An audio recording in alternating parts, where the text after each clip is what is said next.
Not this person. Just 1 second, let me just... A postman? Pfft, give me a break. When will they learn? Hey, they've sent us another postman. Hi everybody! Today we're going to learn these terms, such as give me a break, chickened out, and that's rich, and so on. So stay with us. Today we watched the Klaus animation, where a postman is supposed to be a postman of a city, where people always have fight between the Illingbo and Crom groups. The postman entered the city and rang the war bell by the mistake, and the people start fighting. The bell rang again, and the people notice it. But before that, the leaders of the groups start arguing.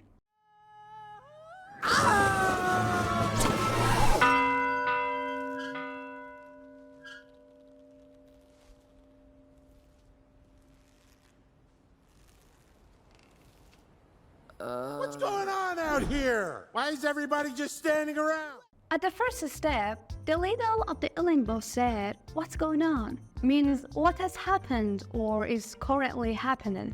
We had this in Venom 2, where Ann is lost and Dan calls Eddie, and he quickly says, "What's going on?" Hey, Dad. What's going on? Eddie, they got her. Huh? They've taken Ann! Calm down. They took her. The second example is Toy Story 2, where the second boss comes to the story and also the main boss. And the characters got a little confused. What is it? What's going on here? Grab Woody and let's go. Fellas, hold it! Hey, boys, put me down! Retreat! Quick, Let's go. You're stealing him! No! Hold it right there.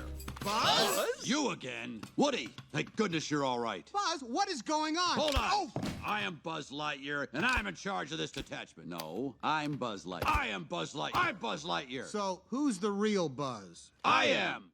Because the war bell rang, the Crom leader said, What's going on out here? Why is everybody just standing around? Well, look who's finally throwing in the towel. Throwing in the... us! to throw in the towel, which means to admit what you are defeated or cannot do something anymore. To give up. We have this term in third season of Afterlife, which has just been released. A unique series in black comedy genre. When Tony is next to Lon, someone like himself, Tony has lost his partner. They always sit together in cemetery and have nice conversations. Here, she says, "You are the only reason I didn't give up after losing my husband. So believe in yourself." You were in the same boat as me. You'd lost someone. Well, it's a graveyard, so the chances are. You see, you still think and listen and make people laugh, make them feel they're worth something, worth listening to. I just want you to find something that makes you want to get up in the morning. I'm still going. I know I'll never replace Stan, but I'm not going to throw in the towel. And the only thing that's worrying me now is you not being happy. The second example is Person of Interest series. At the end of the series, Harold and Elias are talking about their plan. Harold doesn't want to be brutal and bloody, but Elias doesn't want to give up and is preparing for a big war. I confess I'm not a fan of boxing, but have you ever been to a match where everybody knows the fighter's done? Except for the fighter himself? It's never done. We've lasted too long to give up now. I'm afraid you're signing your own death warrant. Be that as it may, I'd rather die on the mat than throw in the towel. The leader of Illingbo says, "We stop that." Who's finally throwing in the towel. Throwing in the... us! Ha! That's rich! Admit it. He said, "That's rich." First of all, it's a little difficult to explain, but you will understand better if you see the examples. When this term is used, when someone wants to criticize you for the wrongness of an action, while they, themselves, are doing this mistake. For the example in Seinfeld series, Jerry and Elaine want to go to theater, but George has their tickets. On the other hand, Jerry is afraid of a clown and says, "Let's go there." The guard doesn't allow it because he thinks that Jerry is lying. so that he can go without a ticket. He says how strange and illogical that a clown wants to hurt you. Let's see. Come on, you gotta let us in. Not without tickets. We have tickets, we just don't have them with us. Well, that's a problem. Excuse me. You don't understand. Someone's after us. A crazy clown is trying to kill us. A crazy clown is after you? Oh, that's rich. Later, the leader of Crom said to confess because... Ha! That's rich. Admit it. You weaseled out and rang the bell. Admit that you weaseled out, and that's what you called. Weasel out means to escape responsibility for something. For example, let's go to the Rick and Morty, where Jerry promised to donate his penis. But now he doesn't want to do that, and the person says that Jerry Smith weaseled out. If you could all just stop screaming and chanting and making whatever that gesture means. Come on. Please, everyone, I have news about Shrimply Pibbles. Word of Jerry Smith trying to weasel out of his penis donation has spread across the galaxy. Bings everywhere. The next example of Shrek 3 is when Shrek is going to take a person to the kingdom, far, far away, and he asks for a help from a magician. But that person says, "I'm not coming with you." Shrek says that the people are waiting for you, so you can't weasel out. What we need are directions back to far, far away. What's with the we? Who said I was going with you? Oh, I did. Because there's a lot of people counting on you, so don't try and weasel out of it. If it's such a great job, why don't you do it?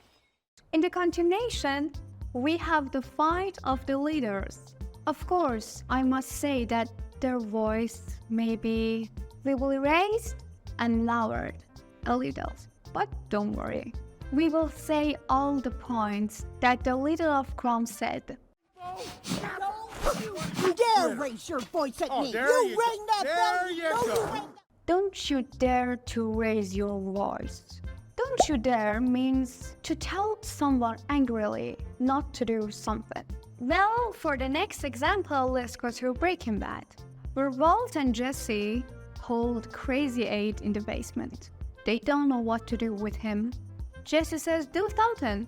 It's all your fault." Walter says, "Don't you dare to punish me." So now, what do we do?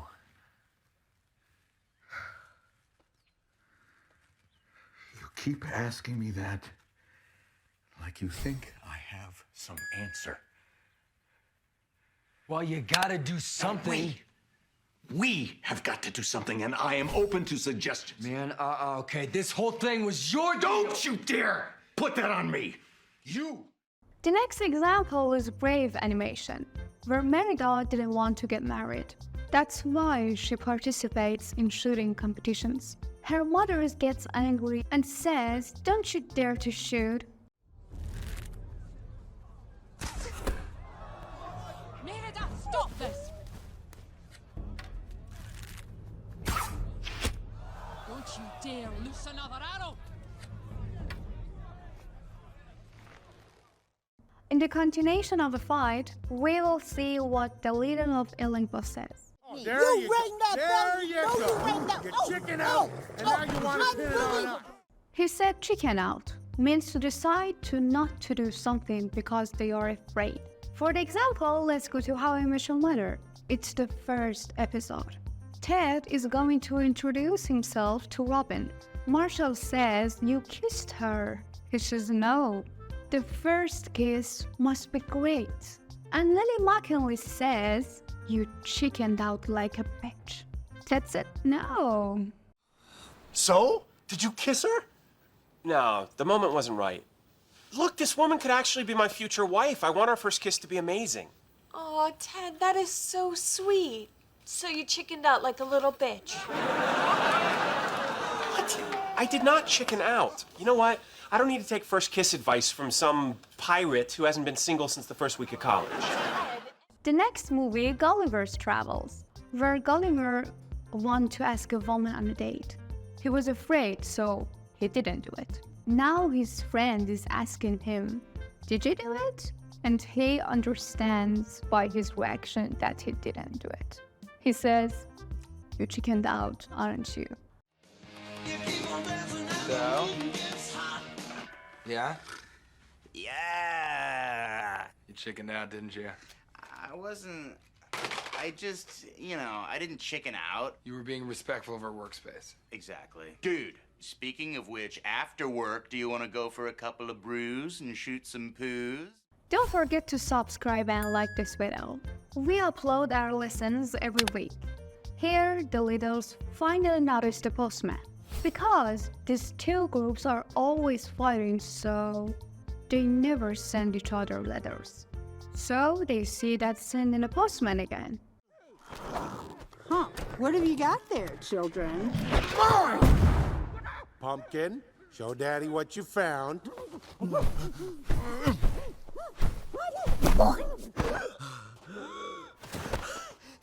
This is no way to treat a person. Certainly not this person. Just 1 second, let me just... A postman? Pfft, give me a break. When will they learn? Hey, they've sent us another postman. Says, give me a break, means, are you kidding? Actually, when we use it, we want to show that you think that someone is being very knowing or ridiculous. For example, let's go to Ted Lasso series, 3rd season, which has just been broadcast. And we plan to make a tutorial for this series. So ring the bell so you can be the first to see that video. Here, Ted's team got good results because of a player named Zava. Now in football analyze programs, they say that Ted should become the best head coach. And one of them says that's because he has Zava in his team. Give me a break. George, is Ted Lasso the coach of the year? What, writing the name Zava on the team sheet? Come on, give me a break, Jeff. That's not coaching. No, what Nathan Shelley's doing over at West Ham, now that is a tactician at work. The next example is the excellent mayor of this town, where a man invited Mayor to his party. He ignored her there, and she went out. The man goes after her and says, I'm sorry, I was a stalker. Mayor says, I leave you alone with your fans. He says, you're jealous. She said, give me a break. Mayor, wait. Wait, I'm sorry. I got cornered back there. Whatever. I'm heading home. Leave you to talk to all your fans. Wow, I didn't see he was the jealous type. Give me a break. You invited me here, Richard, No, I'm standing there. I'm sorry. Thank you for being with us so far. Leave us a comment. Which movies or series do you prefer that we should use for training? Until the next video.